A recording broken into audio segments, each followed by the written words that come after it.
İyi günler arkadaşlar. Kanalımıza hoş geldiniz. Bugün yine sizler için yepyeni videolarla karşınızdayım.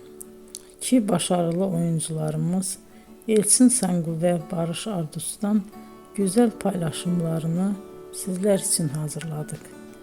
Elçin Sangu, Sevdim Alabora, Yalancı ve Mumları, Kiralık Aşk, İyi Günde Kötü Günde bu dizilerde rol almış ve herkes tarafından çok beğenilmiştir.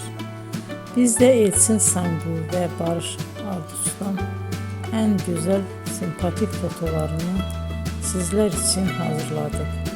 Bu karelerin devamını istiyorsanızsa emeğe saygı olarak kanalımıza abone olup yorum yazmayı unutmayın arkadaşlar.